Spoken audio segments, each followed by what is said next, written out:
Hello. I'm so glad you're here. Before we begin, I want you to know that you don't need to do anything right now. You don't need to remember anything, or learn anything, or stay alert. This story exists only to help you rest. There's nowhere you need to be, nothing you need to accomplish. Just let yourself settle into wherever you are, into your pillow, into your blankets, into this moment. Take a breath if you'd like, or don't. Everything is exactly as it should be. Tonight, I'm going to tell you about a day, a very ordinary, very quiet day in ancient Rome. We're going to spend time in a bathhouse, a place of warmth and steam and gentle routine. Nothing dramatic will happen. No conflicts, no politics, no urgent matters. Just the slow, steady rhythms of daily work. The kind of work that requires no decisions, only familiar movements repeated so many times they've become almost meditative. You and I are going to move through this day together, very slowly. We'll prepare the baths, tend the fires, fold linens that are still warm from the sun. We'll walk through rooms filled with soft echoes and golden light. Everything will be calm. Everything will be safe. If your mind wanders, that's perfectly fine. If you drift away and miss parts of the story, that's exactly what should happen. This story will continue whether you're listening closely or barely listening at all. There's no plot to follow, no mystery to solve. Just warmth and water and stone and the gentle passage of time. Let yourself sink a little deeper now. Feel the weight of your body wherever you're resting. Notice how still you can be. How little effort it takes to simply lie here, breathing softly, listening to these words as they wash over you like warm water. We're in Rome now, but not the Rome of emperors or gladiators or grand speeches in the forum. We're in a quieter Rome, a Rome of everyday people doing everyday things. It's a warm afternoon in the reign of a peaceful emperor whose name doesn't matter for our story. The streets outside are dusty and sun-soaked, but inside the bathhouse where we work, everything is cool stone and gentle moisture and the soft sound of water moving through channels. You are a bathhouse attendant. You've held this position for several years now. You know every corner of these rooms, every temperament of the furnaces, every quirk of the water system. This is your place, your routine, your quiet corner of the world.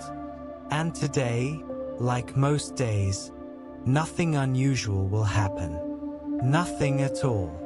Let's begin together now, slowly, as the afternoon light slants through the high windows of the changing room. I wake in the hour before dawn, but there's no rush. My small room above the bathhouse is still cool, and I lie still for a moment, listening to the city beginning to stir beyond the walls. Somewhere, a cart rattles over paving stones. Somewhere else, a rooster calls out, though we're far enough from the countryside that the sound is faint, almost dreamlike. I rise slowly, pulling on my simple tunic, undyed wool, soft from many washings, belted with a cord I've tied and untied 1,000 times. The movements are automatic. My fingers know the knot without thinking. I slip my feet into worn leather sandals and pour water from a clay pitcher into a basin, splashing my face. The water is cool, and it helps me wake gently, without shock or suddenness. Downstairs, the bathhouse is still and silent. The public won't arrive for hours yet. This is my time, the time I love best, when the building belongs only to me and the work that must be done. I walk through the appetitorium first, the changing room, checking that everything is in order from yesterday's closing. The wooden benches along the walls are clean, swept free of dust. The niches where patrons store their belongings are empty now, waiting. High above, the ceiling rises into shadow, and the early light from the clerestory windows is pale and soft, barely touching the mosaic floor. A simple pattern of waves in blue and white, worn smooth by countless feet. Everything is quiet. Everything is as it should be. I move through to the tepidarium next, the warm room. The air here is already slightly warmer than the changing room, though the furnaces haven't been fully stoked yet. I run my hand along the marble bench that runs the length of one wall, cool still, smooth under my palm. Later, this stone will be warm enough to sit on comfortably, heated from below by the hypercourse system that runs beneath the floors. But now, in this early hour, everything is waiting, potential, not yet awakened. The caldarium, the hot room, is beyond. I push open the heavy bronze door and step inside, and here I can already feel the residual warmth from yesterday's fires. The furnace slaves banked the coals last night before they finished their shift, and heat still rises from below, gentle but persistent. The air smells of warm stone and mineral-rich water, and the faint, pleasant scent of the oils we use, olive oil, lavender, sometimes rosemary. I stand in the center of the room for a moment, just breathing. The ceiling here is high and domed, designed to let the steam rise and condense, then trickle down the walls into small channels rather than dripping on the bathers. It's a clever system, built by men who understood water and heat and how bodies move through space. I've never met the architects who designed these rooms, but I'm grateful to them every day. The pool at the center of the caldarium is still now, its surface like dark glass, reflecting the curved ceiling above. Later, it will ripple and splash with movement, but now it's perfectly calm, waiting to be heated, waiting to serve its purpose. I need to check the furnace. I leave the caldarium through a small door at the back, the one the public never uses, and descend a narrow stone staircase into the hypercoursed area below. My feet know these steps, even in the dim light. I've walked them so many times that I could navigate them in complete darkness if I needed to. Below, the air is warmer still. The hypercaust is a forest of small brick pillars, holding up the floors above, creating a space for heat to circulate. Between the pillars, I can see the glow of the furnace at the far end, embers still red, still alive. The night slave, Marcus, is already there, crouched by the furnace door, feeding in small pieces of wood to wake the fire without shocking it into too much heat too quickly. "Morning," I say softly.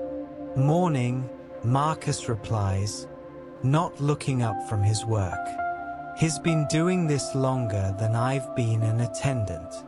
He knows fire the way sailors know wind, by instinct, by long attention, by respect. "How did she burn last night?" I ask. "Even," he says. "Good coals. Should build nicely today." I nod, though he doesn't see it. I don't need to supervise Marcus. I'm here simply because I like to be here, like to see the fire waking, like to feel the heat beginning its slow journey up through the pillars, through the stone, into the rooms where people will soon come to wash and warm themselves and talk quietly with friends. I watch for a moment as Marcus adds another piece of wood, oak, well seasoned, which burns hot and long without too much smoke. The flames lick around it, catching, and the light flickers across the brick pillars, casting dancing shadows. "I'll be upstairs," I say. Marcus grunts an acknowledgement, already focused again on his work. I climb back up into the light. In the storage room adjacent to the frigidarium, the cold room, the linens are kept in large wicker baskets. This is where I'll spend the next hour, performing one of the most peaceful tasks of my day. Yesterday's linens were washed and hung to dry in the courtyard, and yesterday evening, one of the younger attendants brought them in, still warm from the afternoon sun. Now I need to fold them. I pull a basket close and begin lifting out the cloths one by one. These are simple rectangles of linen, unbleached, practical. Strigils need to be wiped, bodies need to be dried, spills need to be mopped. We go through dozens each day. I smooth the first cloth on the wooden table in front of me. The linen is slightly rough, the way linen is, but it's clean and it smells of sun and the faint herbal scent of the soap we use. I fold it in half, matching corner to corner, pressing out any wrinkles with the palm of my hand. Then in half again. Then once more. The finished cloth is a neat rectangle, compact, easy to stack. I set it aside and reach for the next one. And then the next. And the next. There's something deeply satisfying about this work. It requires no thought, no decision-making. My hands know what to do. The motion is the same every time. Smooth, fold, smooth, fold, stack. The pile of folded linens grows slowly, steadily. The pile of unfolded linens shrinks at the same pace. Outside the small window, I can hear the city waking more fully now. Voices in the street, still distant. The sound of a door closing. A dog barking, then stopping. Life happening elsewhere, while I stand here in this quiet room, folding cloth. The light through the window is growing warmer, more golden. The sun is rising properly now, though I can't see it from here. I can only see its effects, the changing quality of light on the stone wall, the way the shadows shift very slowly across the floor. I finish one basket and move to the next. Smooth, fold, smooth, fold, stack. My mind wanders a little. I think about what needs to be done later, checking the oil supplies, making sure the scrapers are clean, sweeping the floors before the first patrons arrive. But these thoughts drift through without urgency. Everything will get done. Everything always gets done. Smooth, fold, smooth, fold, stack. If you're still listening to this, and if you're finding yourself relaxing, drifting peacefully towards sleep, I want to gently let you know that stories like this one take time to create. If you enjoy falling asleep to peaceful history, to these slow, calm journeys into the past where nothing alarming happens, you might consider liking this story or subscribing for more. But there's no pressure at all. This story will continue just the same, whether you do or not. We're simply here together, folding linens in ancient Rome, letting time pass gently by. Smooth, fold, smooth, fold, stack.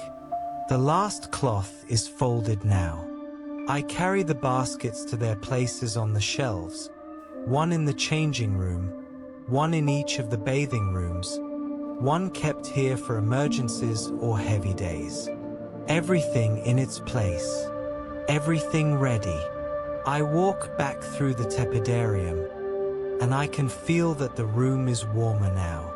The furnace below is doing its work, and heat is rising through the hypercaust, through the hollow spaces in the walls, spreading through the building like a slow breath. The marble bench is no longer cool to the touch. It's taken on a gentle warmth, comfortable, inviting. In the caldarium, the pool is beginning to steam very slightly. The water temperature is rising. By the time the bathhouse opens, it will be perfectly hot, but not scalding. Just right for easing tired muscles, for sitting chest deep and feeling tension dissolve. I check the water level, still good. The aqueduct feeds into our cistern reliably, and the system of pipes and valves that brings water to each pool is maintained by engineers who know their craft. I rarely have to think about it. The water simply flows, constant, clean, life-giving. I dip my hand into the caldarium pool. Warm now, growing warmer. I let my fingers trail through the water, watching the ripples spread out in perfect circles, intersecting, creating patterns that last only a moment before the surface settles again to stillness. I'll continue this slow, gentle journey through the rest of the day in just a moment. But first, let yourself notice how relaxed you've become. Your breathing has probably slowed. Your body has probably grown heavier, more settled. You might have forgotten where you are, or what time it is. That's exactly right. That's exactly what should happen. We're going to keep moving through this ordinary day, very slowly, very calmly, until your mind simply lets go completely and you drift into the deep, peaceful sleep you deserve. 1631. I move to the frigidarium now, the cold room, checking that the pool here is filled and fresh. The water in this pool comes from a different pipe, one that runs through no heating system, that stays cool even in the height of summer. In winter, it's bracingly cold. Now, in this temperate season, it's merely refreshing, cool enough to close the pores after the heat of the caldarium, to wake the skin, to make bathers gasp a little, pleasantly, before they emerge feeling renewed. The frigidarium is my favorite room, I think, though I love them all in different ways. This room is simpler than the others. The walls are painted a soft blue-green, the color of the sea on a calm day, though I've only seen the sea a handful of times in my life. The paint is fading slightly in places, which somehow makes the room feel even more peaceful, more settled into itself. There are no mosaics here, only simple tile work around the edge of the pool. A border of dark blue and white, geometric, orderly, restful to look at. I kneel at the edge of the pool and reach down, trailing my hand through the water. It's cool against my skin, and I can feel the very slight current as fresh water feeds in from one side and drains away on the other. An endless gentle circulation that keeps it clean. Small things, these details. Small systems that work quietly, without fanfare, allowing everything else to function. I cup my hand and bring some water to my face, patting my cheeks, my forehead, the back of my neck. The coolness is pleasant, clearing. I dry my hands on a cloth tucked into my belt and stand again, looking around the room with satisfaction. Everything is ready here. Everything is as it should be. There are benches along one wall where bathers can sit and rest after their cold plunge, letting their bodies adjust before dressing. I check them now. No splinters, no rough spots that need sanding. The wood is smooth and worn, darkened slightly by years of damp air and countless bodies. Good wood, well maintained. It will last many more years yet. I walk to the small alcove where we keep the strigils, the curved bronze scrapers that bathers use to remove oil and sweat and the dust of the city from their skin. Each strigil hangs on its own small hook, arranged in neat rows. I take them down one by one, checking that they're clean, that the edges are smooth, that nothing needs repair. This is part of the morning routine, this careful attention to tools. Some attendants find this work tedious. I know, but I've never felt that way. There's something meditative about it, something almost devotional. These tools serve people. They help them feel clean, comfortable, cared for. Checking them, maintaining them, it feels like an act of service, even though the people I'm serving haven't arrived yet, don't even know I'm here doing this. I wipe each strigil with a clean cloth, though they don't really need it. Then I hang them back on their hooks, evenly spaced, handles all facing the same direction. Small order, small beauty. The sun is higher now. I can tell by the angle of light coming through the windows, by the warmth beginning to build in the outer rooms. Soon the bathhouse will open. Soon the first patrons will arrive. But not yet. Not quite yet. I have time to sweep. I fetch the broom from its place by the back entrance. A simple thing, made of bound twigs, the handle worn smooth by many hands over many years. I start in the appetiterium, the changing room, sweeping the mosaic floor in long, slow strokes. The bristles make a soft whispering sound against the tile, rhythmic, almost musical. Dust motes drift up into the light from the high windows, floating there, glowing gold, then settling again elsewhere. Sweep, sweep, sweep. The motion is steady, even. I work my way across the room, covering every section of floor, paying attention to the corners where dust likes to gather, to the edges where the wall meets the ground. There isn't much to sweep, really. We cleaned thoroughly last night before closing. But I sweep anyway, because it's part of the routine, and because there's always a little dust, always a few grains of sand tracked in from somewhere, and because the act of sweeping itself is calming, purposeful, good. I move through to the tepidarium, sweeping there too. The air is noticeably warmer in this room now. The hypercaust is working beautifully, the way it always does, the way it was designed to work nearly 100 years ago by engineers whose names no one remembers but whose work continues, day after day, warming these rooms, making comfort possible. Sweep, sweep, sweep. In the caldarium, I'm more careful. The floor is warmer here, and the moisture in the air makes the broom move differently. The bristles damper, heavier. I sweep around the edge of the pool, gathering a few leaves that somehow found their way in, though I can't imagine how. Perhaps they blew in yesterday when the door was open. Perhaps they've been hiding in a corner, waiting for me to find them. It doesn't matter. They are on my broom now, and soon they'll be outside in the rubbish heap, returning to the earth they came from. The pool is steaming steadily now.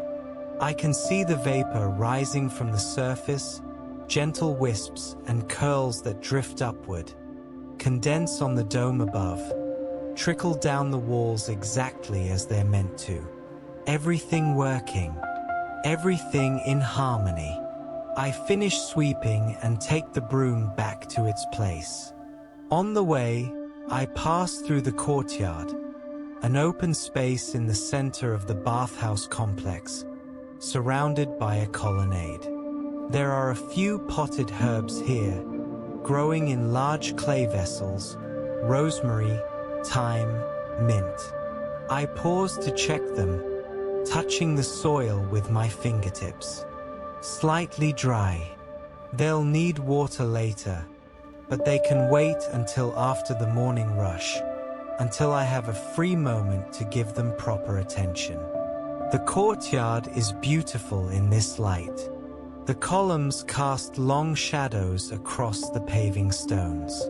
A small fountain burbles in the center, not grand, not elaborate, just a simple jet of water falling into a shallow basin. The sound is peaceful, continuous. It's been making that exact sound for as long as I've worked here, and it will continue long after I'm gone. There's comfort in that thought. Continuity. Things that persist. I dip my hand in the fountain basin, feeling the cool water run over my fingers. A small bird lands on the edge of the basin, regards me with a bright black eye, then dips its beak to drink. We share this moment, the bird and I, this small peaceful moment in the growing warmth of the morning. Then it shakes its feathers, sending droplets of water flying, catching the light like tiny jewels, and flies away. I should check the oil supplies now. In a small room off the tepidarium, we keep the oils and unguents that patrons use after bathing. Most people bring their own, carried by slaves in small glass bottles. But we provide some basics for those who need them: olive oil primarily, the foundation of cleanliness and skin care. Also, some rendered animal fat mixed with ash for those who want a more thorough scrubbing. And for those who can afford it, we have small amounts of scented oils. Lavender from the countryside, rosemary, occasionally something exotic like balsam or spikenard, though those are expensive and we charge extra. I open the storage jars one by one, checking levels, making notes in my mind about what will need to be replenished soon. The olive oil is plentiful. We received a large delivery just 3 days ago, and the jar is still nearly full. The scented oils are lower, but that's expected. Not everyone uses them, but those who do use them regularly. I pour a small amount of lavender oil into my palm, rubbing my hands together, bringing them to my face to inhale. The scent is calming, herbaceous, clean. It smells like the hills outside the city, like sunshine on purple flowers, like something uncomplicated and true. I breathe it in slowly, let it fill my lungs, then let the breath go, along with any remaining tension from sleep, from dreams I don't quite remember. The oil makes my hands smooth. I wipe them on a cloth, but a slight sheen remains, and that's fine. My hands are always slightly oil-touched in this work. It keeps them soft, keeps them from cracking and drying out in the heat and moisture of the bathhouse. I close the jars carefully, making sure the lids are secure. Oil is precious. Waste is something we avoid, not out of miserliness but out of respect. Respect for the olives that were grown and harvested, for the labor of pressing, for the merchant who transported the oil, for the patron who will eventually use it. Everything in the bathhouse is part of a long chain of work and care, and I'm simply one link in that chain, doing my part, keeping things moving smoothly. I hear voices now, from outside. The first patrons are gathering at the entrance. It must be nearly the opening hour. I feel a small shift inside myself, a gentle transition from the solitary piece of preparation to the different piece of service. Both are good. Both have their place. I walk to the entrance, unhurrying, and greet old Gaius, the doorkeeper, who's just arrived for his shift. He's a freedman, older than my father would be if my father were still alive, with a lined face and kind eyes. He nods to me. "Ready?" he asks. "Ready," I say. He unbolts the heavy wooden door, swinging it open, and the first patrons of the day begin to enter. They're the regulars, mostly, the ones who come every morning at this hour, whose routines are as fixed as mine. There's Lucius, the baker, still dusted with flour at his hairline. There's Quintus, the shopkeeper, who moves slowly because of an old injury to his leg. There's young Marcus, not the furnace slave, a different Marcus. There are so many Marcuses in Rome, who works in his father's workshop making bronze vessels. They greet me quietly.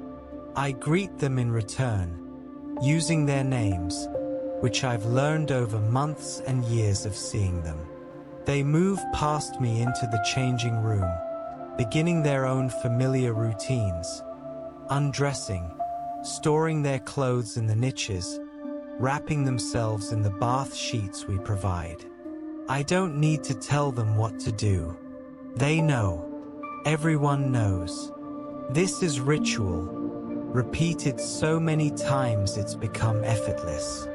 I follow them in, not hovering, not managing, just present, available if anyone needs anything. But they won't, probably. They never do, these morning regulars. They're here for the warmth, the cleanliness, the quiet company of others doing the same simple thing. They're here to wash away yesterday and prepare for today. They're here because this is part of life, part of being human in this city, in this time. The regular care of the body, the regular gathering in spaces of water and warmth. Lucius is first into the tepidarium. I watch him from the doorway as he settles onto the warm marble bench, leaning back against the wall, closing his eyes. His shoulders drop. His breathing deepens. He'll sit there for a while, letting the gentle heat seep into his muscles, loosening the tightness from hours of kneading dough before dawn. He does this every morning. His body knows what it needs. Quintus follows, moving more slowly, and I fetch him a small cushion we keep for those who need it, placing it on the bench without comment. He nods his thanks, settles down with a soft grunt of relief. His leg is always worse in the mornings, I've noticed. By the time he leaves, after the hot pool and the massage he sometimes requests, he'll be moving a bit easier. The warmth helps. The water helps. This is what the bathhouse is for, not luxury, or not just luxury, but genuine care, genuine relief. Young Marcus goes straight for the caldarium, as he always does.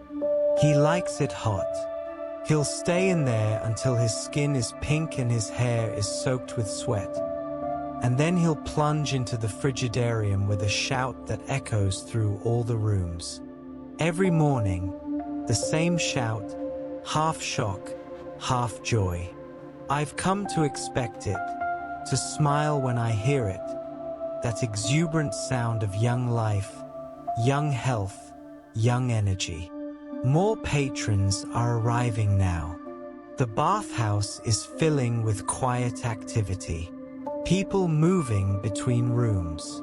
The sound of water, occasional conversation, voices echoing softly off stone.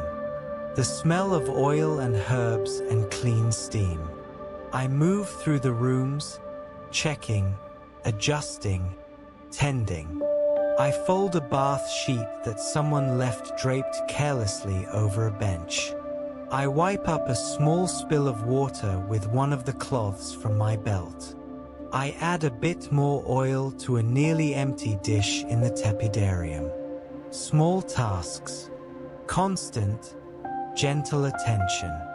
This is my work. This is my day. And it will continue like this, steady and peaceful, as the morning unfolds, as the sun climbs higher, as the city outside grows busy and loud while we remain here in these rooms of warm stone and gentle water, separate from urgency, separate from striving, just existing in the simple routines of care and cleanliness and comfort. Nothing dramatic will happen. Nothing at all. Just this. Just the slow, good work of tending a space where people come to rest. Just water and warmth and stone and time passing softly, like steam rising, like breath, like sleep. I check the caldarium pool again, trailing my fingers through the water. The temperature is perfect now. Everything is exactly as it should be. 16:33. The morning continues in its gentle rhythm, each moment flowing into the next like water finding its level. I stand by the caldarium pool for a long moment, watching the steam rise and curl, forming shapes that dissolve even as I notice them. Faces, perhaps, or clouds, or nothing at all, just steam being steam, following the laws of heat and moisture and air, need for meaning or interpretation. Behind me, I hear the soft splash as someone enters the pool. I don't turn to look. Privacy is part of what we offer here, a kind of discretion that allows people to simply be, without the weight of being observed, being judged. I'm present, but not intrusive. Here, but not here. It's a balance I've learned over years of this work. I move back toward the tepidarium, passing through the doorway with its heavy bronze door, my hand brushing the frame. A gesture I make dozens of times each day without thinking. The metal is warm now from the heated air inside. Everything is warming, coming alive, reaching the perfect temperature that will hold steady through the busiest hours of the day. In the tepidarium, 3 men sit on the marble benches, not speaking, just sitting in that companionable silence that requires no words. One of them has his eyes closed. Another is looking down at his hands, turning them over slowly, examining his palms as if seeing them for the first time, or perhaps just thinking about something else entirely. His eyes pointed at his hands, but his mind somewhere far away.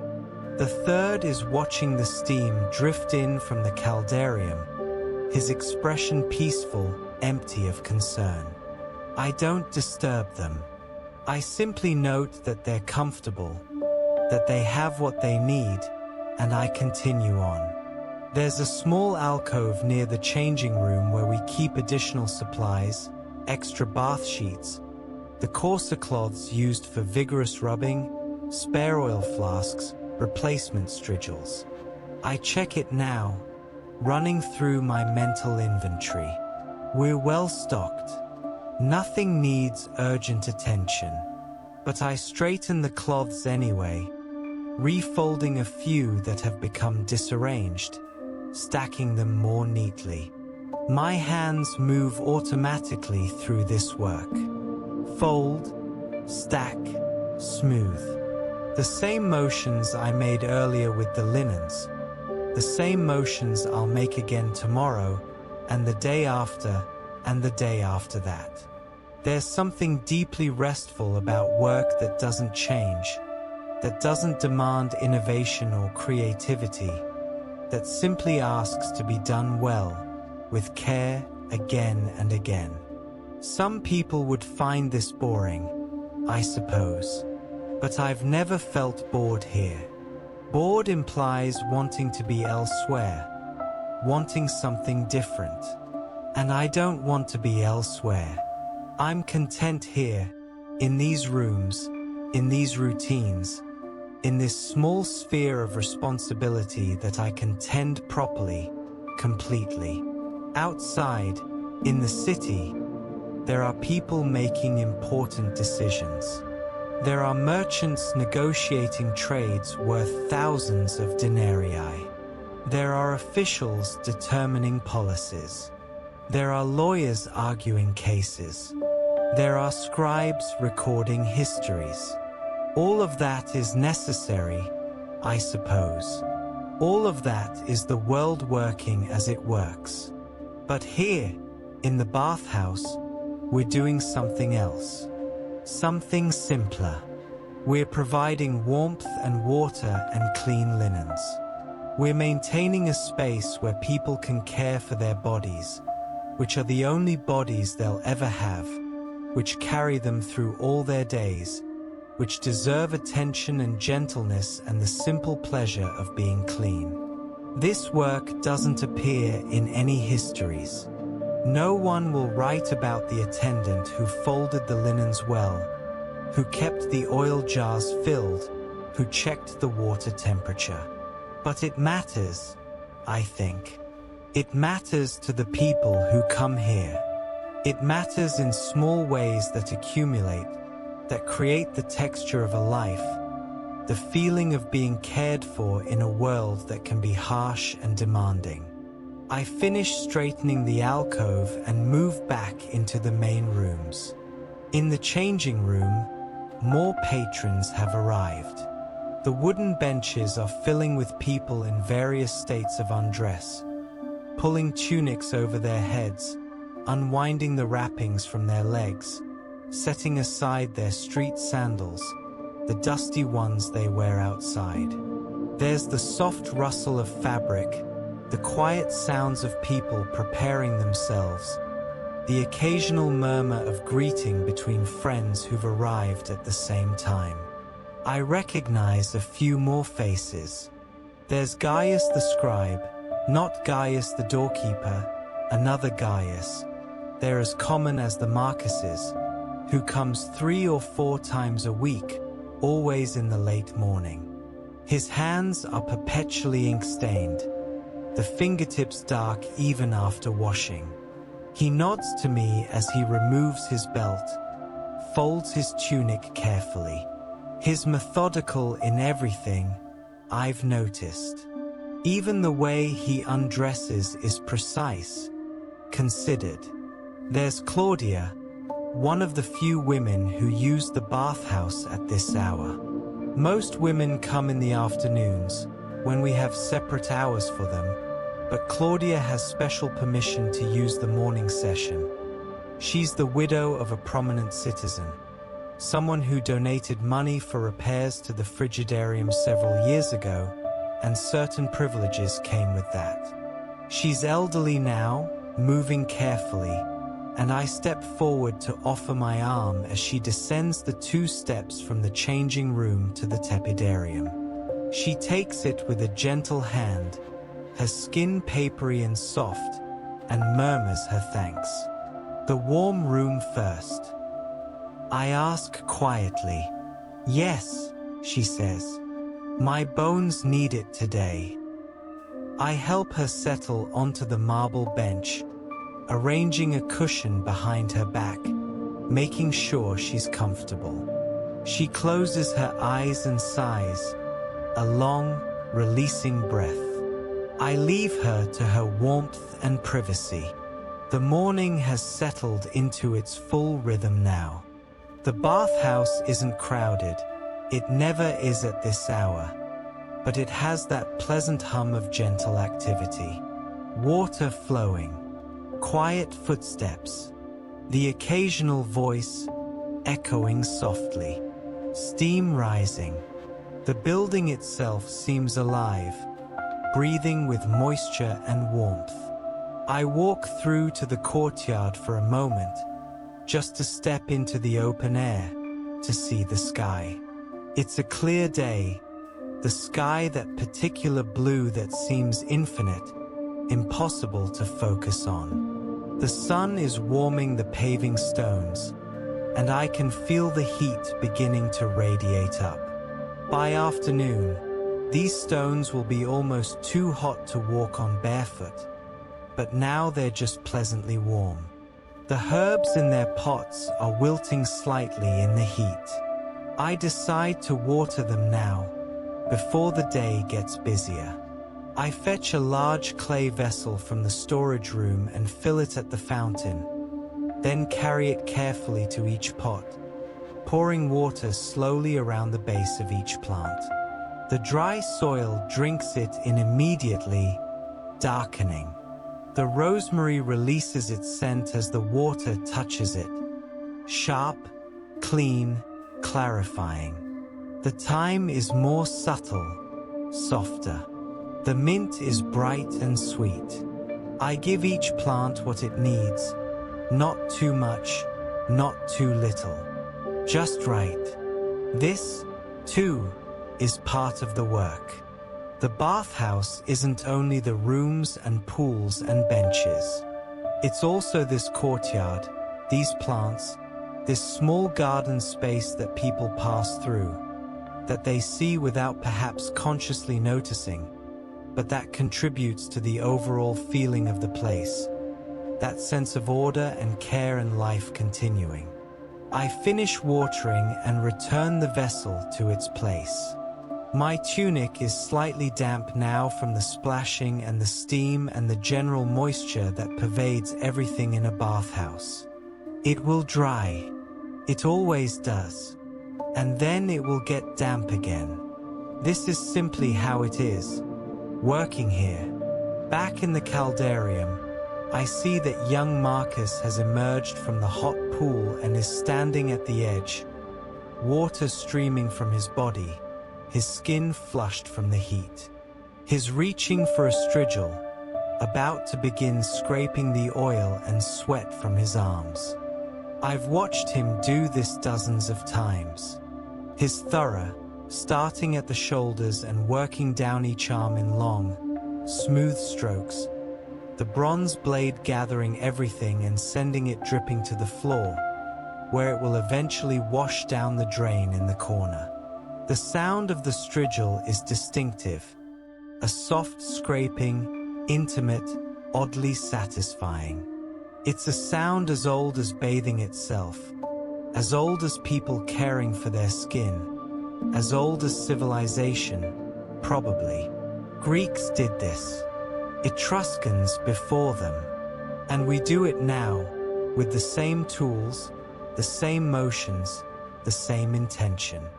Young Marcus finishes his arms and moves to his chest, his stomach, his legs.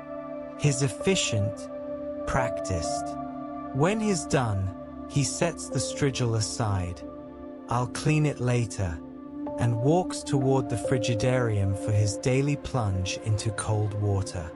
I know it's coming, but I still smile when I hear it. That shout, half shock, half laughter, echoing through all the rooms. Some of the older patrons in the tepidarium smile too.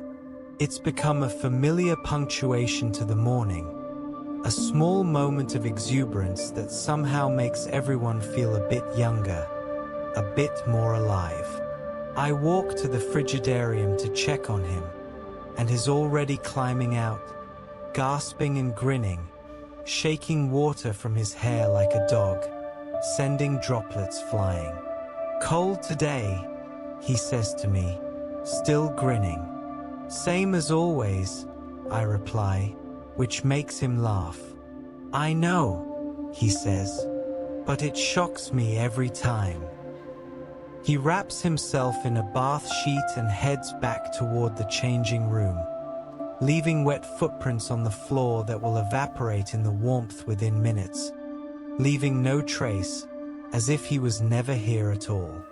I clean the strigil he used, wiping it carefully with a cloth, checking the blade for any rough spots that might scratch skin. It's smooth. Good. I return it to its hook in the alcove, alongside the others. The morning is progressing. More people will come, and then around midday there will be a lull. A quiet hour when the morning bathers have gone and the afternoon crowd hasn't yet arrived. That's when I'll eat some bread and cheese and olives that I keep in my room, maybe a cup of watered wine.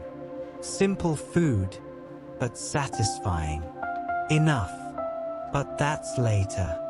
For now, there's still work to do. I check the furnace again, descending the narrow stairs to the hypercaust. Marcus the slave is still there, feeding the fire steadily, keeping it at exactly the right intensity. The air down here is very warm, almost hot, and I can feel sweat beginning to form on my forehead, my upper lip. How is it? I ask. Good, Marcus says. Steady. The caldarium's perfect, I tell him. He nods, satisfied. He takes pride in his work, even though he's a slave, even though he doesn't choose to be here, even though this heat and smoke and constant attention to fire is his life, day after day. But he does it well. He does it with skill. And there's a kind of freedom in that, I think, in being good at something, in knowing your work matters, even if you didn't choose it. I climb back up to the light, to the moisture-laden air of the bathing rooms. In the tepidarium, old Claudia is still sitting on the marble bench, but her eyes are open now, and she's watching the steam drift with a small, peaceful smile on her face. She looks comfortable. She looks like someone who's in no hurry to be anywhere else, which is exactly how everyone should look in a bathhouse. I don't speak to her. She doesn't seem to want conversation, just warmth and peace. But I make sure she can see me, so she knows I'm nearby if she needs anything. She acknowledges me with a slight nod, then returns her gaze to the drifting steam. I understand the impulse. There's something hypnotic about watching steam move, about seeing something so insubstantial, so temporary, so constantly changing. It's almost like watching thoughts themselves, the way they arise and drift and dissolve into nothing. I could watch it for hours, probably, but there's work to do. Always more work. Small work. Good work. I walk back through the changing room, checking that everything is still orderly. A few tunics have been left draped over benches rather than folded in the niches, so I fold them carefully, setting them where they belong. Personal possessions, but left in trust to the space, to me, to the general sense that things are safe here, that nothing will be disturbed. That trust is something I take seriously. The bathhouse is a public space, but it requires a certain privacy, a certain vulnerability. People undress here, they bare their bodies, they relax their vigilance.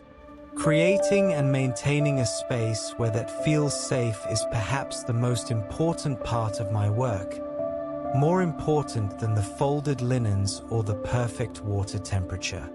Safe, clean, warm, peaceful. These are the things we offer. These are the things I tend. The light has shifted again. I can see it in the way the sun angles through the high windows now. Steeper, brighter. Mid-morning, heading toward noon. The warmest part of the day approaching. Outside, the city will be getting louder, hotter, more crowded with people and carts and animals and business and all the noise of life in a great city. But here, we remain in our bubble of warmth and water and quiet routine. I'm exactly where I should be, doing exactly what I should be doing. And if you're still listening, your breathing has probably grown very slow now, very deep. You might be drifting in and out, hearing some words, missing others. That's perfect. That's exactly right. You don't need to follow everything. You don't need to stay alert. You can just let these words wash over you like warm water, like steam, like the gentle passage of time in a place where nothing urgent is happening, nothing dramatic, nothing at all. Just warmth and water and the slow, peaceful rhythms of an ordinary day. In ancient Rome, in a bathhouse, where everything is exactly as it should be. Write the rest of the story in one go. The complete story needs to be 2 hours and 5 minutes long. 16:35. I'll continue the story, maintaining the calm, sleep-inducing tone while gradually slowing the pacing toward the end. Given the length requirement, I'll create a comprehensive narrative that reaches approximately 2 hours and 5 minutes when read aloud at a gentle, deliberate pace. I return to the storage room to check on supplies once more, a task I've already done this morning, but repetition is part of the rhythm here. There's comfort in checking things twice, 3 times, in being certain rather than assuming. I run my fingers along the stacks of folded linens, counting without really counting, just feeling the thickness of the stacks, knowing by touch whether we have enough for the day. We do. We always do. I plan carefully, order ahead, keep margins that allow for unexpected busy days. This isn't luck, it's simply attention, care, the small competence that comes from doing the same thing over and over until you understand all its variables, all its possibilities. The wicker baskets that held this morning's unfolded linens sit empty now, waiting for tonight's collection of used cloths. Later, after we close, one of the younger attendants will gather everything that's been used today and take it to the laundry, not here in the bathhouse, but 2 streets away, where a woman named Julia runs a business washing for several establishments. She's reliable, efficient, and her prices are fair. I've never met her, but I'm grateful for her work, for the way she keeps this small part of our operation running smoothly. Everything is connected, I think sometimes. The bathhouse seems like one place, self-contained, but really it's part of a whole web of work and workers.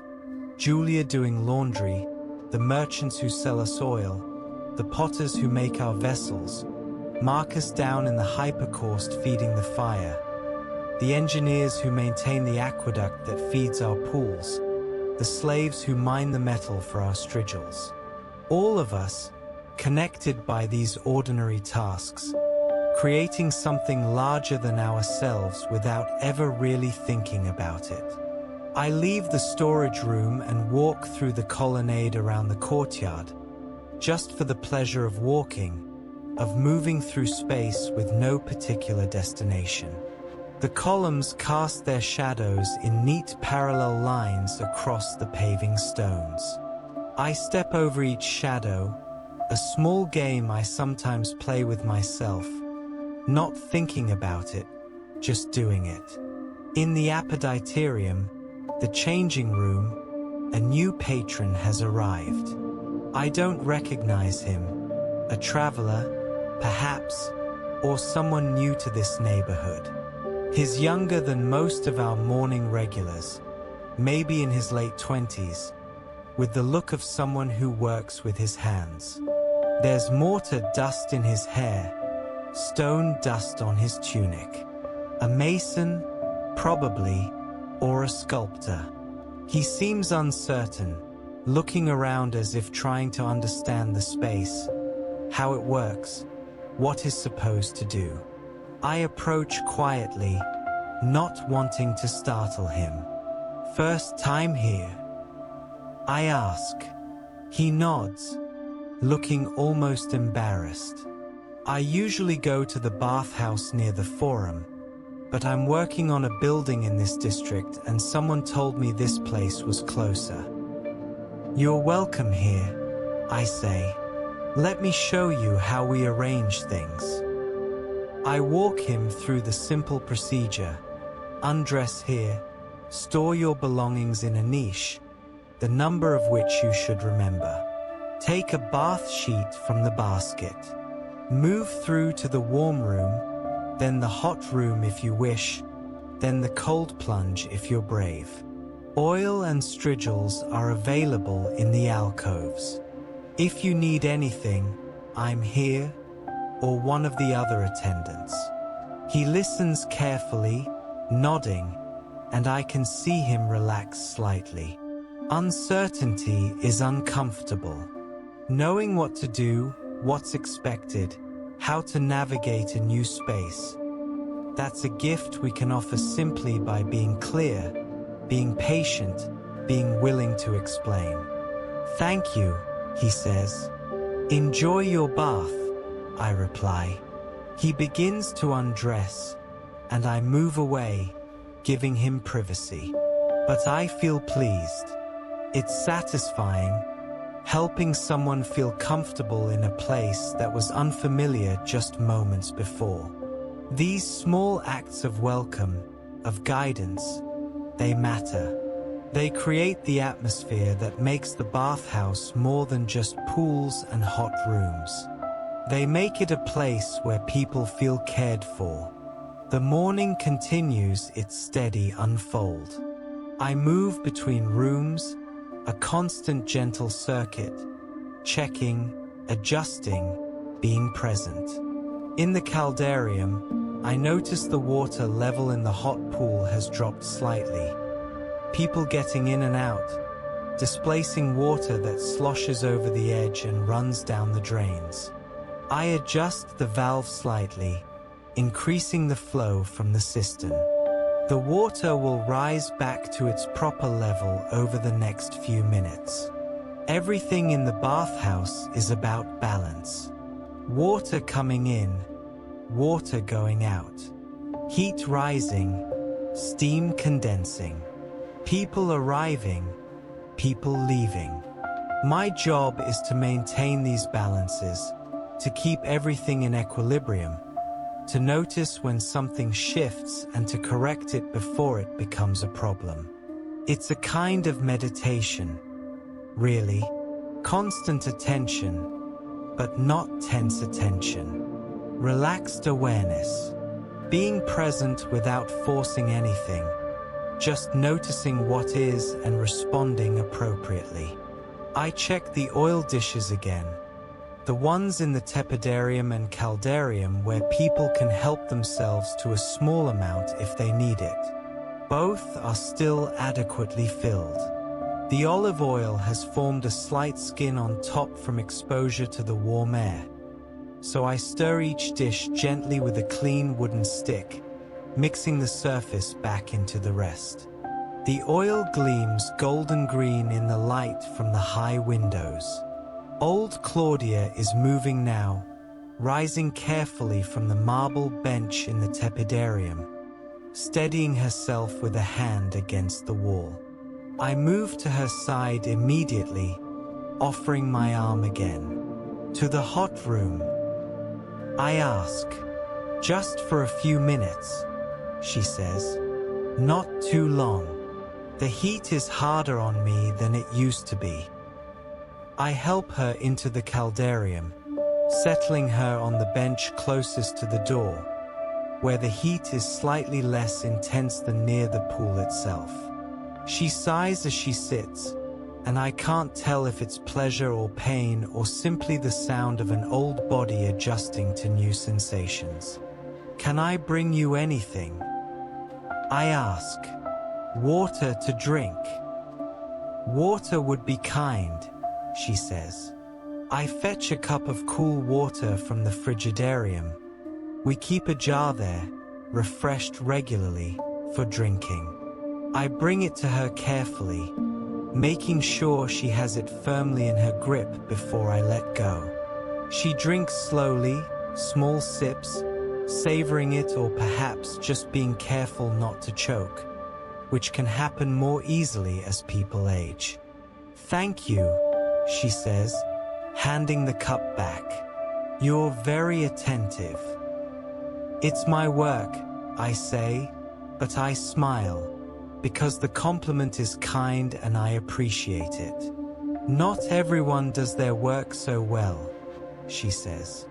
Believe me, at my age, I've seen enough carelessness to recognize care when I encounter it. I don't know what to say to that, so I just nod and excuse myself, leaving her to her heat and her memories and whatever thoughts occupy her mind in these quiet moments. It's nearing midday now. I can feel it in my body, in the slight hunger starting to make itself known, in the way the light has changed to that flat, overhead brightness of noon. The morning bathers are beginning to leave, trickling out in ones and twos. They nod to me as they pass, these familiar faces, these people whose names I know, whose routines I've learned. Lucius the baker is one of the last to go. He looks refreshed, the tightness around his eyes eased, his shoulders looser. The bath has done its work on him. He'll go back to his ovens now, back to his own rhythms of kneading and baking, and tomorrow he'll return, and we'll do this all again. There's something beautiful about that, I think. The way life is made of these repeated patterns, these daily rituals. We're not seeking novelty here, not chasing excitement. We're just doing what needs to be done, what feels good to do, what makes life livable and pleasant and bearable. Gaius the doorkeeper is eating his lunch now. He brings it with him, wrapped in cloth, and eats it standing by his post. Bread and onions, from the smell of it, and maybe some cheese. Simple food. Good food. We nod to each other across the changing room. A moment of shared understanding. We're both in that space between the morning shift and the afternoon.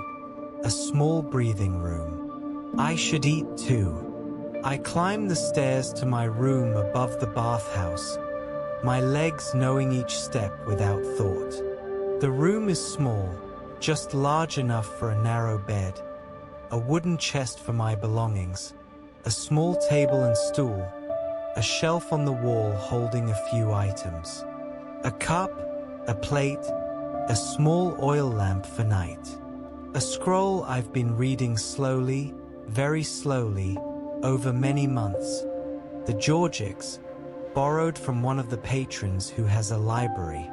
I'm not a fast reader, and some of the words are difficult, but I enjoy it, the careful attention required, the images of farming and seasons and work. I keep my food in the chest. It's cool there, relatively, and mice can't get in. I take out the bread I bought yesterday from Lucius's shop, some hard cheese, a handful of olives, a few dried figures. I pour water from the pitcher into my cup and sit on the stool, eating slowly, looking out the small window that faces the street. From here, I can see people passing below, women with baskets, slaves carrying burdens, a man leading a donkey laden with amphorae. The city moves constantly, endlessly. But up here, for this brief time, I'm separate from it, watching it like watching a river flow, not part of the current but observing it from the bank. The bread is good. Lucius makes excellent bread, which is why his shop is always busy. The crust is crisp, the inside soft and slightly sour in that pleasant way of well-fermented dough. The cheese is salty and crumbly. The olives are oily and bitter and perfect. The figs are sweet, a counterpoint to everything else. I eat without hurry.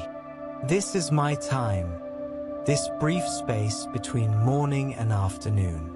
I don't think about anything in particular.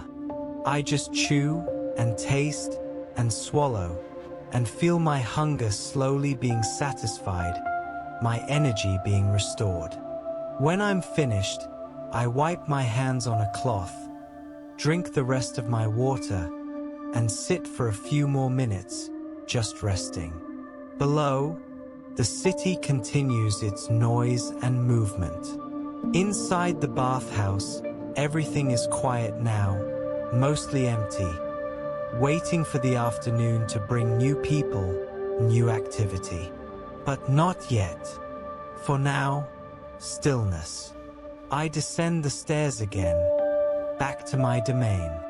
In the changing room, Gaius has finished his lunch and is sitting on one of the benches, his eyes half closed, possibly dozing. I don't disturb him.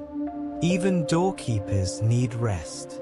I walk through all the rooms again, my perpetual circuit. The tepidarium is empty now, the marble benches warm and waiting. I trail my hand across one as I pass, feeling the heat stored in the stone. It's pleasant, this warmth, like the stone is alive, breathing heat. In the caldarium, a single bather remains, a man I don't recognize, another stranger or traveler, perhaps. He's lying on his back in the hot pool, floating, his eyes closed, his face peaceful. The water supports him, and he doesn't move, just lets himself be held by the water, by the heat, by the moment.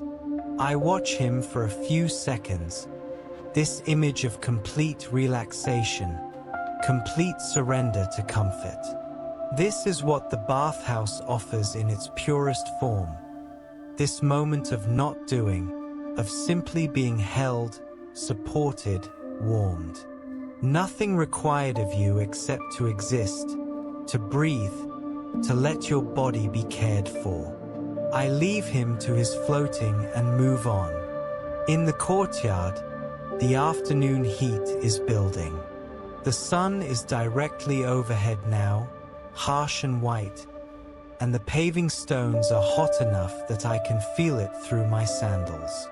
The herbs in their pots are wilting slightly despite the morning watering, so I give them a little more, just enough to keep them comfortable through the hottest hours.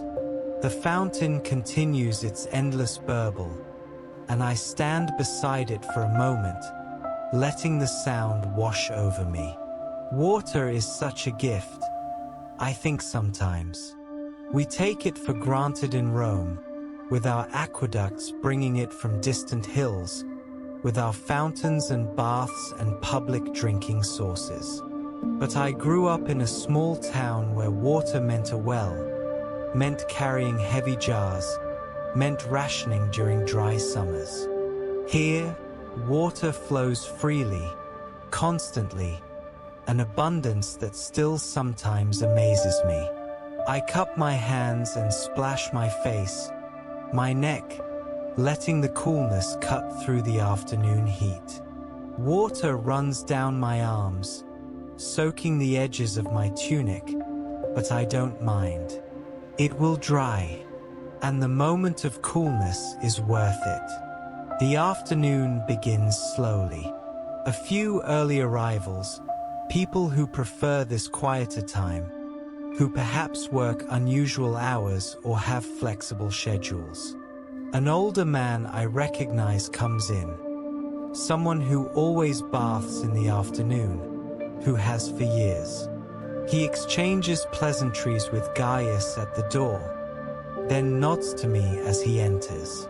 "Hot day," he observes.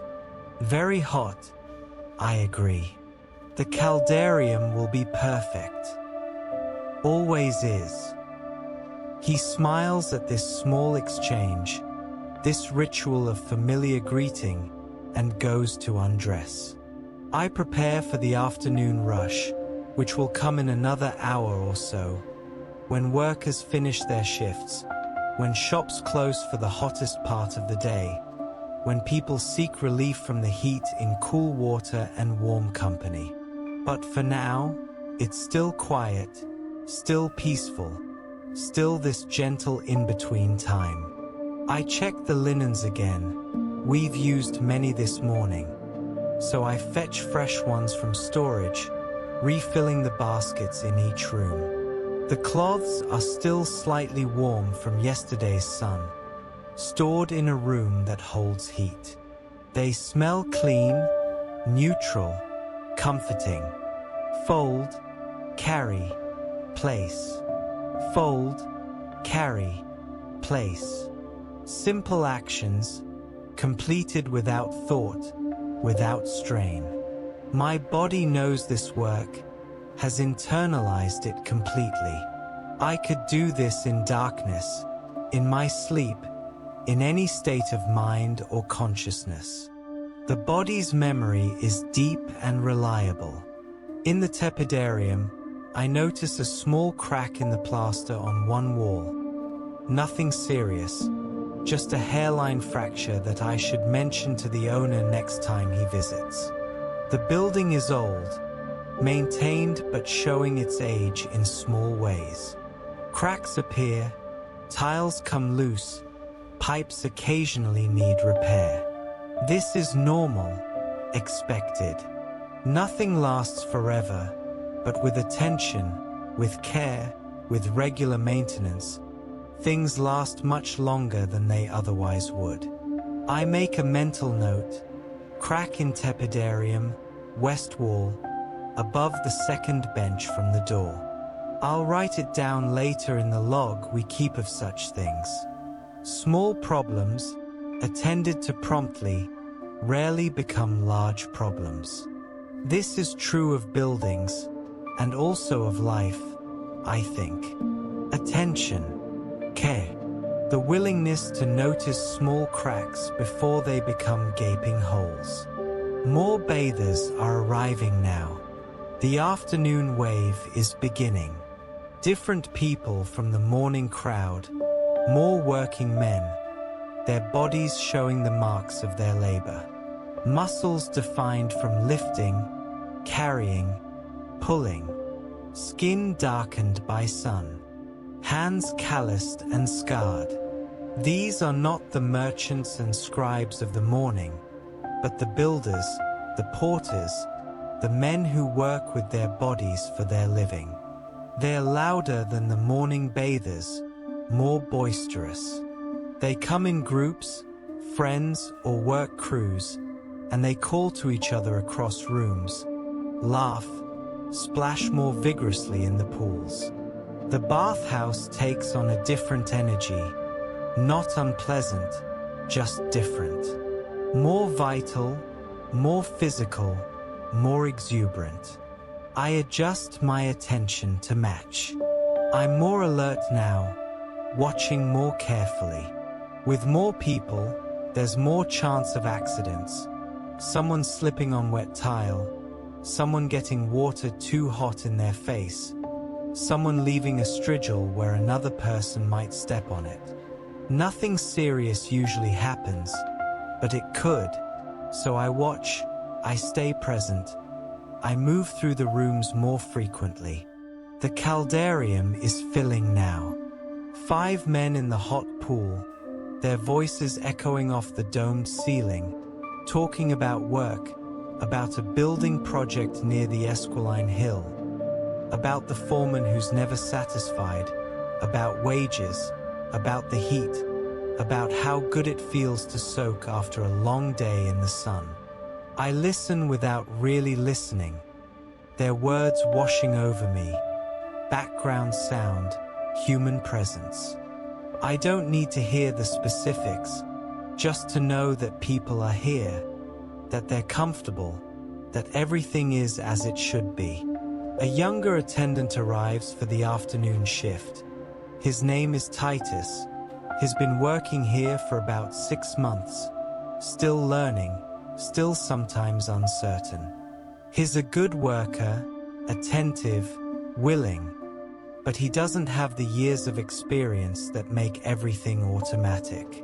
He still has to think about things I do without thinking. Busy?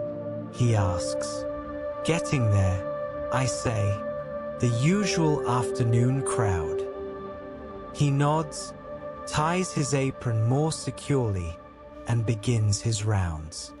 I watch him for a moment, seeing my younger self in his careful movements, his slight nervousness that he's trying to hide. He'll be fine. He'll learn. Everyone learns, if they stay with it, if they pay attention, if they care about doing the work well. I let him take the primary circulation through the rooms while I focus on the smaller tasks, refilling oil dishes, checking the furnace with Marcus, making sure we have enough clean strigils to last through the busy hours. In the hypercaust, Marcus is sweating heavily now, the afternoon heat combining with the furnace heat to create an almost unbearable temperature down here. But he doesn't complain. He just feeds the fire, wipes his face with a cloth, drinks water from a jar we keep down here for him, and continues his work. Need anything? I ask. He shakes his head. All good. Furnace is happy. He has his own language for the fire, I've noticed. The furnace is happy, or angry, or hungry, or tired. He relates to it almost as if it's alive, which in a way it is. Fire is alive in its own fashion, consuming and breathing and responding to conditions. I'll bring you fresh water soon, I say. He grunts appreciation, and I climb back up to the light. The afternoon progresses. More people come. The rooms fill more completely than they did in the morning. Voices echo and overlap, creating a pleasant hum of human activity. In the frigidarium, someone shouts, the same sharp intake of breath, the same surprise at the cold that young Marcus expressed this morning. It makes me smile. People are predictable in these small ways, united by common reactions to basic sensations. Cold water shocks us all, makes us all gasp, and there's something comforting about that shared experience. I'm folding used bath sheets now, preparing them for collection later. They're damp and heavy, and some have oil stains that Julia the laundress will work out somehow. She has her methods, her soaps and techniques that I don't understand but trust. I fold them loosely, not trying for neatness since they're just going to be washed anyway. Just organizing them so they're easier to bundle and carry. Fold, stack. Fold, stack. The pile grows. Titus comes to help me, and we work side by side in companionable silence. He's learning that not everything requires conversation, that sometimes work is its own complete activity, needing no commentary or chat. Just hands moving, tasks being completed, time passing in its steady way. An unusual thing happens. Unusual for this bathhouse, though not unusual for bathhouses in general. A group of young men, perhaps 5 or 6 of them, come in already somewhat drunk. They're loud, laughing too loudly, pushing each other, making jokes that are slightly crude, slightly aggressive. Not terrible, not dangerous, just louder and more chaotic than the usual atmosphere. I watch them carefully as they undress, as they move into the warm room. They're not malicious, I don't think. Just young and full of wine and energy and the invincibility that young men sometimes feel. But they could disrupt others, could make people uncomfortable, could slip and hurt themselves in their impaired state. I follow them at a discreet distance, staying visible without hovering. Just letting them know, wordlessly, that someone is paying attention, that behavior has limits even in a bathhouse, even during leisure time. One of them notices me watching and nudges his friend, and they quiet down slightly, some sense of propriety or self-consciousness reasserting itself. Good. I don't want to have to ask them to leave. I don't want confrontation. I just want everyone to be comfortable and safe. They settle eventually, the hot water doing what hot water does. Relaxing them, slowing them, pulling them down from their manic energy into something more peaceful. Wine and heat together can make people sleepy, can take the edge off aggression. By the time they've been in the caldarium for a while, they're just young men soaking, talking more quietly, no longer a potential problem. Crisis averted, if it was ever really a crisis at all. This is part of the work too, managing people, reading situations, knowing when to intervene and when to simply observe and let things resolve themselves. The afternoon wears on. The light changes again, becoming less harsh, beginning its slow transition toward evening gold. The hottest part of the day is passing. In another few hours, the air will start to cool, people will finish their workdays, the evening crowd will arrive, different again from both morning and afternoon, bringing its own particular energy. But that's later. For now, I'm here in this moment, in this particular phase of the day, attending to what needs attending to. I help an elderly man navigate the steps between rooms, not Claudia, who left hours ago, but another old patron, a man whose hands shake slightly with palsy but whose mind is sharp. He thanks me gravely, with dignity, not embarrassed by needing help but accepting it as appropriate, as what people do for each other. I wipe up a puddle of water that's formed near one of the drains. The drain is slightly sluggish, I notice, not quite keeping up with the water flow. I should check that. Maybe clear it if something is blocking it. I make another mental note to attend to this during a quiet moment. I refill the oil in the tepidarium dish. It's been used heavily this afternoon. Many people anointing themselves, rubbing oil into their skin before using the strigils. The dish is nearly empty, so I pour in fresh olive oil from one of our large storage jars, watching it glug slowly out, thick and golden green, settling into the dish with a slight sheen on its surface. Titus calls me to the changing room. A patron has a question about storing valuables. He has a small purse of coins and is worried about leaving it in the open niche.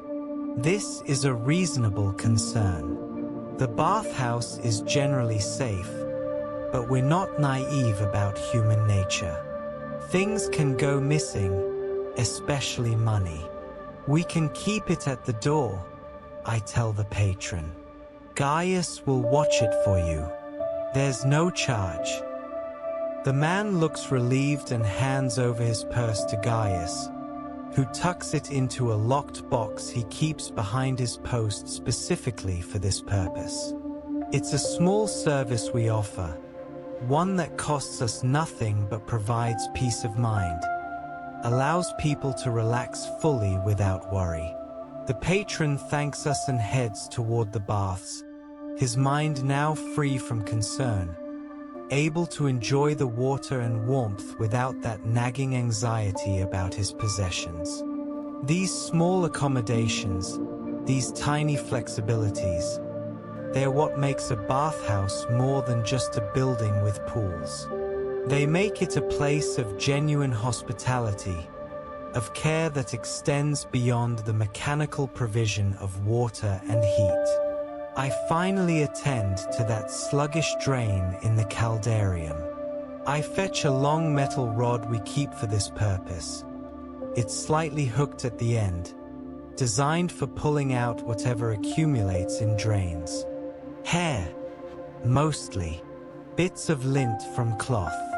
Sometimes small pebbles that somehow make their way in from the street.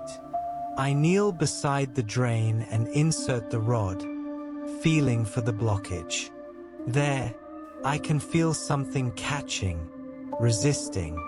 I work the rod carefully, not wanting to push the blockage deeper, just wanting to hook it and pull it free. It takes a few minutes of patient work, but eventually I feel the blockage give way. I pull up the rod and find what I expected. A clump of hair and lint, wet and unpleasant but nothing terrible, just the ordinary detritus of many bodies passing through water. I dispose of it in the waste bin and rinse the rod clean, then test the drain by pouring a bucket of water over it.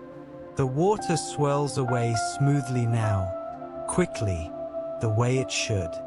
Good. Problem solved. One of 100 small problems that arise and are solved every week, every month. Keeping the bathhouse functional, keeping water flowing, keeping everything working as it's designed to work. The evening crowd is beginning to arrive now, earlier than usual. Perhaps the heat drove people to seek relief sooner, or perhaps today is a festival day and I've forgotten. I don't keep careful track of the religious calendar, all its many gods and observances. But whether it's a festival or not doesn't matter much to the bathhouse. We're open, we're here, we provide what we provide regardless of what the priests are doing in their temples, what offerings are being made, what prayers are being said. This evening crowd is more mixed, working men again, but also some better-dressed people, some families even, though families typically prefer the mornings. A father with his 2 sons, teaching them the routines of the bathhouse, which they'll carry forward into their own adult lives. The boys are perhaps 10 and 12, old enough to bathe with men, no longer clinging to their mother's skirts. I watch the father guiding them patiently through the changing room, showing them where to put their clothes, explaining in a low voice how the bathhouse works. He's doing what his father probably did for him, passing down knowledge that isn't knowledge exactly, more like culture, like the accumulated wisdom of how to be a Roman man, how to care for your body, how to move through public spaces with confidence and dignity. The boys are nervous and excited in equal measure, wide-eyed at the size of the pools, uncertain about the heat, whispering to each other. The father keeps them close, keeps them calm, and leads them first to the tepidarium. Wise, starting with the gentle warmth rather than shocking them with the caldarium's heat. They'll remember this, these boys. Years from now, when they're grown men with sons of their own, they'll remember their first time in the bathhouse, the way the steam looked drifting up to the domed ceiling, the echo of voices, the particular smell of oil and warm stone and clean water. These memories become part of who we are, part of our sense of belonging to a place, to a culture, to a continuity of practice that stretches back generations and will stretch forward as long as Rome endures. I'm getting tired now. It's been a long day, though not an unusually long day. Just a normal day, which means many hours on my feet, constant movement, constant attention.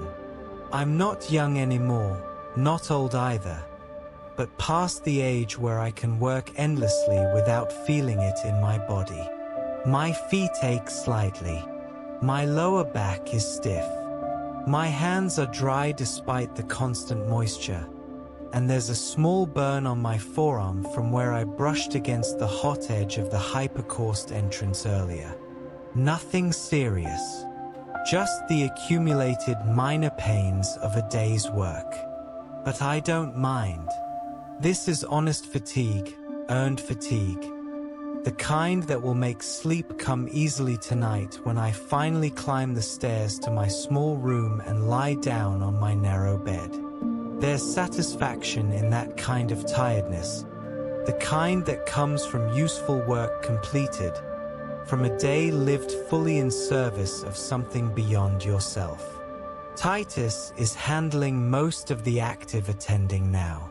I've moved into a more supervisory role as the day winds toward its close. I'm still present, still watching, but I'm letting him do more, trusting him to handle the routine tasks while I focus on the broader picture. Making sure the furnace is banked properly as we approach closing time. Doing a final inventory of which supplies need to be reordered, mentally planning tomorrow's tasks. The bathhouse will close in another hour. Already, the crowd is thinning. The workers have bathed and gone home to their dinners. The families have left. Only a few latecomers remain, people who perhaps worked longer than usual, who come to the baths at this final hour not for leisure but for necessary cleanliness before going home. There's something slightly melancholy about the bathhouse at closing time. The rooms that were full of voices and movement gradually empty, grow quiet. The water still steams, the marble still radiates warmth, but there's no one to enjoy it. The building returns to itself, becomes a space rather than a gathering place. But tomorrow it will fill again. Tomorrow the voices will return, the splashing, the echoes, the life. The bathhouse is patient. It doesn't mind these hours of emptiness. It's resting, in its way, just as we all rest, gathering itself for the next day's service. The last bathers are leaving now. They dress slowly, in no hurry, wringing the last moments of relaxation from their visit. One of them pauses to thank me on his way out. "Good bath today," he says. "I'm glad," I reply. "You keep a good house here." "I try." He nods and leaves, and the compliment warms me more than I might have expected. Recognition is not something I need, exactly, but it's pleasant when it comes, this acknowledgement that the work is seen, is valued, matters to someone beyond myself. Gaius is preparing to close the doors. He returns the purse to the patron who left it with him. The man checks it quickly, though not obviously, just a brief glance to assure himself everything is there. It is, of course. Gaius is trustworthy, has been for years, would never think of taking what's not his. The patron tucks the purse into his belt and leaves with a nod of thanks. And then we're closed. Gaius bolts the heavy door and makes his own exit through the side entrance. "Good night," he says to me. "Good night, Gaius. Safe walk home. He raises a hand in acknowledgement and is gone. Now the real work of closing begins. Titus and I move through the rooms, collecting all the used bath sheets and cloths, bundling them for tomorrow's trip to Julia's laundry. We gather the strigils that people have left scattered in various rooms, bringing them all to the cleaning area where we'll scrub them properly before putting them away. We wipe down the benches, sweep the floors again. They're much dirtier now than they were this morning, tracked with water and the debris of many feet. We check all the pools, adjusting the water flow for the night. Less flow needed when no one is using the facilities, but some flow maintained to keep the water fresh, circulating. We empty and clean the oil dishes, scrubbing them with sand to remove any residue. We take inventory of the linens, counting to make sure nothing has gone missing. Sometimes things do. People taking a bath sheet home accidentally or intentionally, and we need to know our stock levels. Titus works quietly beside me. He's learned that closing time is not chatting time, that we have a routine to follow, tasks to complete before we can rest. He's good at following routines, which is a valuable quality in this work. I descend to the hypercaust one last time. Marcus is banking the furnace for the night, carefully arranging the coals so they'll burn slowly through the night, maintaining a base level of heat that will make the morning's reheating easier, but not burning so hot that it wastes fuel or risks getting out of control. Good work today, Marcus, I say. He looks up, surprised. I don't often compliment him directly. We usually just do our separate jobs with minimal interaction. But tonight I felt moved to say something, to acknowledge his contribution. Thank you, he says, and I can see that it means something to him, this small recognition. The caldarium was perfect all day. Not too hot, not too cool. Perfect.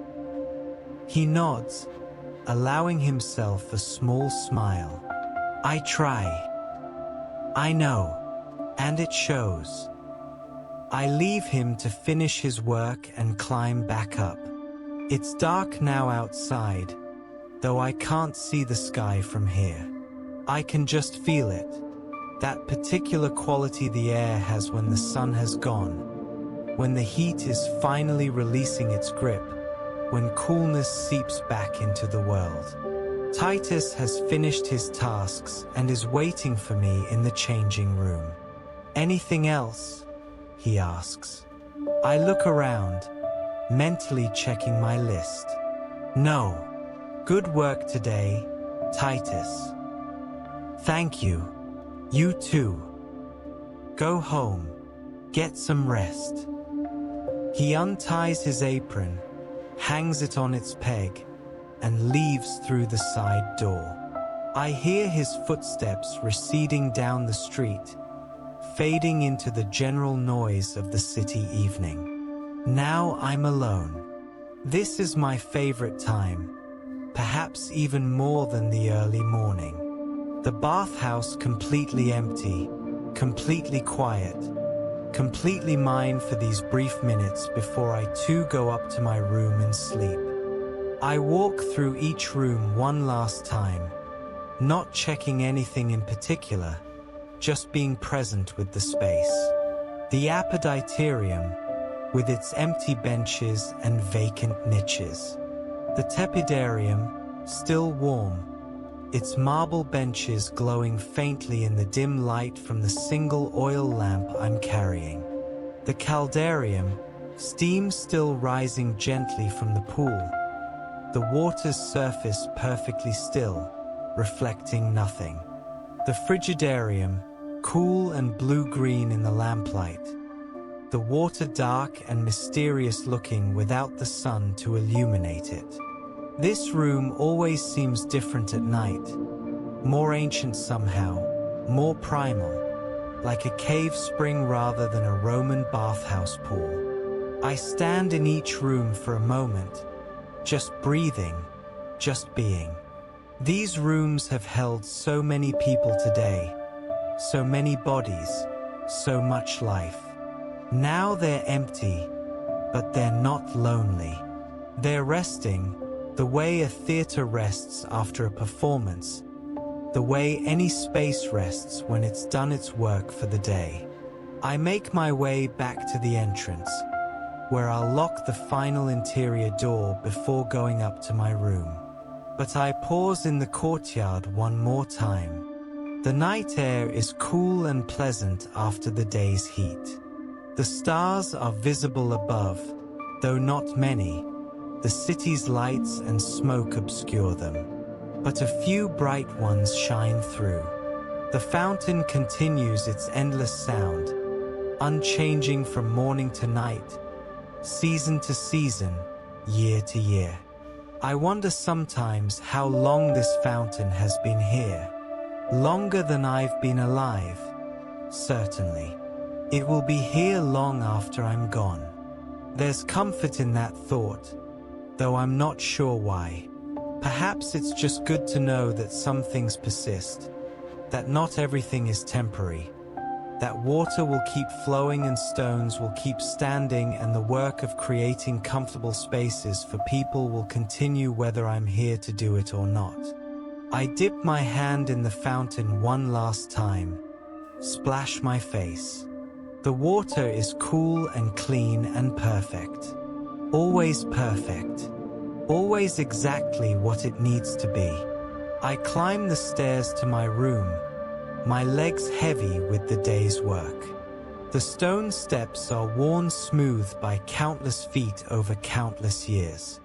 My feet, the feet of attendants before me, the feet of whoever lived here before the bathhouse was built, before Rome was what it is now.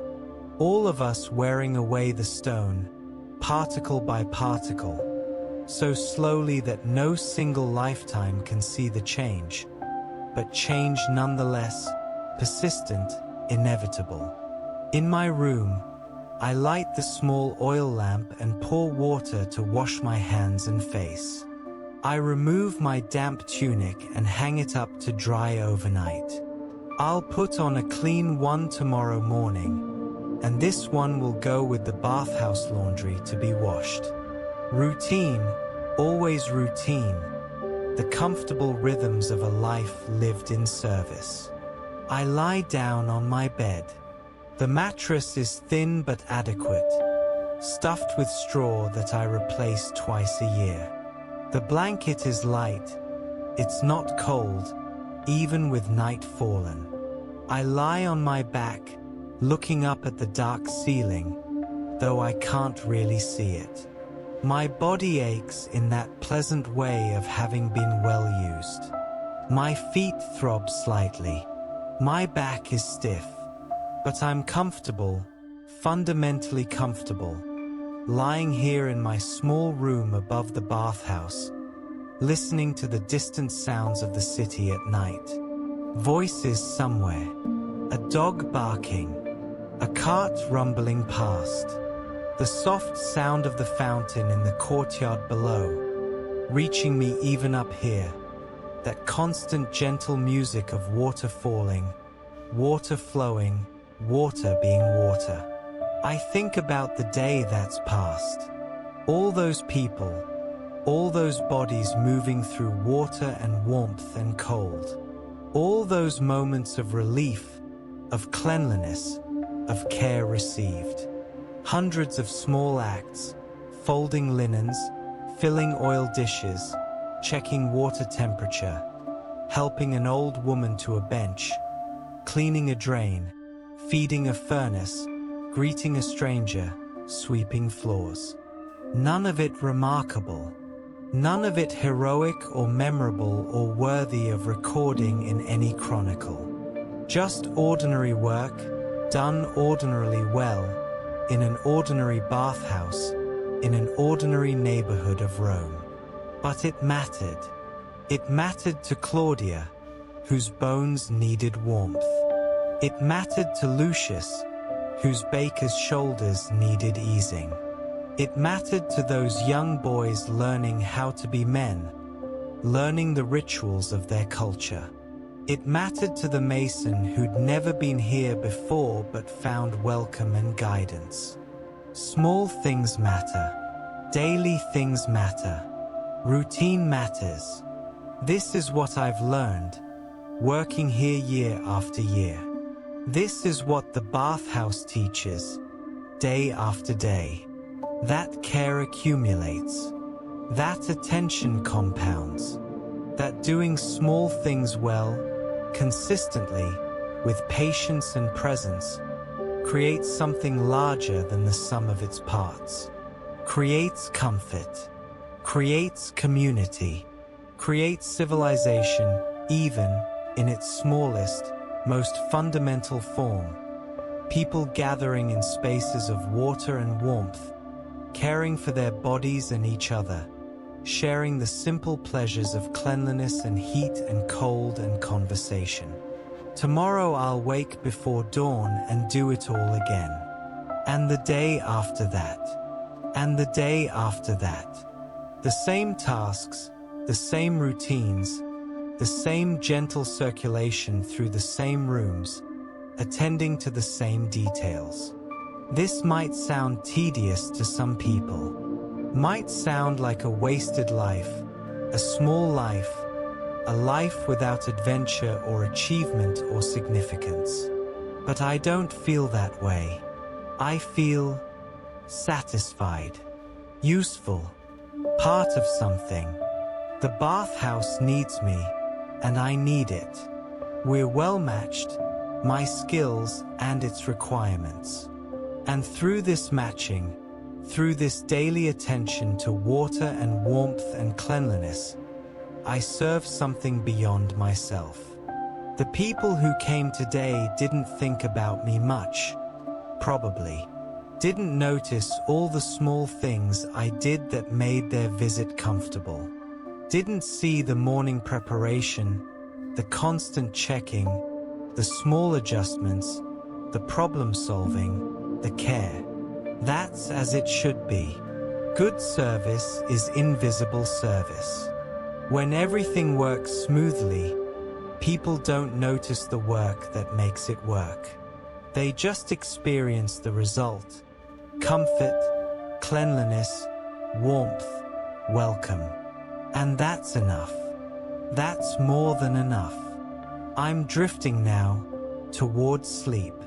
My thoughts are becoming less focused, less linear. Images from the day float through my mind.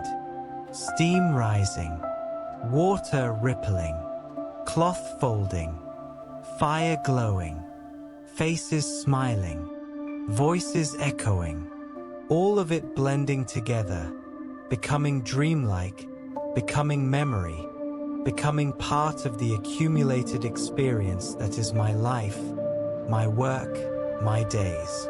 The bathhouse is quiet below me. The water still flows, even though no one sees it, no one uses it. The furnace still glows, banked but alive. The building still stands, still holds its purpose, still waits for tomorrow's people, tomorrow's bodies, tomorrow's needs. And I'm part of that waiting, part of that readiness, part of that continuous cycle of preparation and service and restoration and preparation again. My breathing is slowing now, growing deeper. My body is releasing its tension, its weariness, surrendering to sleep the way a bather surrenders to water, letting go, being held, trusting. Outside, the city continues its night life. But I'm separate from it now, withdrawn into rest, into darkness, into the quiet space where consciousness dissolves and the body repairs itself, readying for another day, another round of small tasks, small care, small meaningful work. The fountain sounds like breathing, I think sleepily. Or maybe breathing sounds like fountains. Water flowing in and out, air flowing in and out. The same rhythm, the same endless cycle. Everything connected, everything part of the same patterns. Water and stone and fire and air. Heat and cold and wet and dry. Work and rest and day and night. All of it cycling, all of it continuing, all of it part of the vast, slow, ancient rhythms that underlie everything, that make life possible, that create the container in which we all exist. The bathhouse is just a small expression of these rhythms, a place where we consciously engage with them, with water's cleansing, with fire's warmth, with stone's solidity, with air's breath. We're not so different from the elements, really. Our bodies are mostly water. Our heat comes from an internal fire. Our bones are our stones. Our breath is our air. The bathhouse teaches this, though not with words. It teaches by experience, by sensation, by the direct knowing that comes from immersing your body in water, from feeling heat soak into your muscles, from breathing steam, from standing on stone that stood for generations. We're part of nature, even here in the city. Even in this human-made structure of brick and marble and bronze. The water still follows its nature.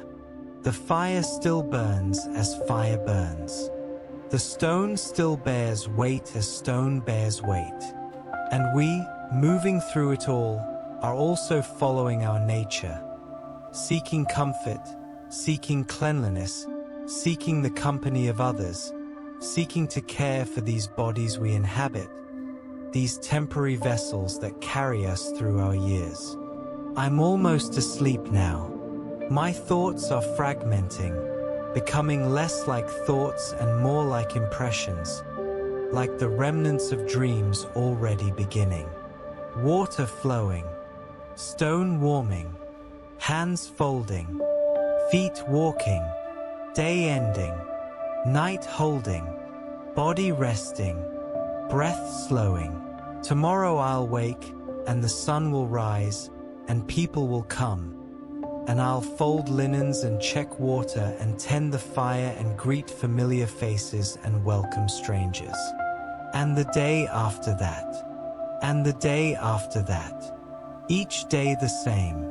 Each day different. Each day necessary. Each day sufficient. This is my life. This is my work.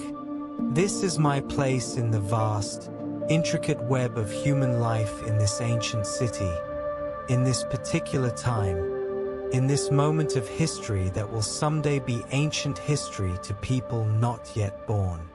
But right now, it's just now, just today, just this moment of lying here, tired and satisfied, listening to the fountain, feeling sleep approach like a warm bath, like steam rising, like water flowing, gentle and inevitable and good. The darkness is complete now. The lamp has burned out, or maybe I blew it out and forgot. It doesn't matter. In darkness, the world simplifies. There's just the feel of the bed beneath me, the weight of the blanket over me, the sound of my own breathing, and beneath it all, that distant, constant music of water falling, water flowing, water being what it is. I think about all the water that's flowed through the bathhouse today. Hundreds of gallons, thousands maybe. Water that came from distant hills, carried by aqueducts built by engineers whose names I'll never know, brought here by a system so reliable I never think about it. Always flowing, always clean, always the right temperature because someone, somewhere, is attending to it. We're all part of systems larger than ourselves. All part of networks of care and work and attention that make life livable, make civilization possible. The bathhouse is just one small node in this vast network, and I'm just one small part of the bathhouse, but that's enough. That's exactly right. That's exactly the right size of life to live. Small enough to manage, large enough to matter. My breathing is very slow now, very deep. I'm not quite thinking anymore, not quite conscious, existing in that liminal space between waking and sleeping, where thoughts become images, become sensations, become nothing at all. Water, warmth, stone, steam, quiet, rest, sleep, and somewhere in the darkness, in the silence, in the vast stillness of the night, the bathhouse waits, patient as stone, constant as water, ready as always for tomorrow, for the next day, for all the days to come, ready to offer its gifts again, warmth and cleanliness and comfort and care, ready to hold bodies, to support them, to ease their pains and wash away their dust and welcome them into spaces designed for exactly this purpose, for exactly this simple human need. The bathhouse endures. The water flows. The fire burns. The stone stands. And I sleep, dreaming perhaps of steam rising, of cloth folding, of water rippling in endless circles, of all the small, beautiful, ordinary moments that make up a day, a life, a world. Dreaming of nothing, dreaming of everything, dreaming. Sleep comes now like water, like warmth, like the most natural thing in the world. Sleep comes completely, deeply, peacefully, the way it should come. The way it always comes when you've worked well and rested well and lived well. Sleep, just sleep, deep, peaceful, complete. And in the morning, I'll wake again. But that's tomorrow. Tonight, there's only this. Only rest. Only the deep, good darkness of earned sleep. Only peace. Everything is exactly as it should be. Everything is well. Everything is sleep, rest, peace,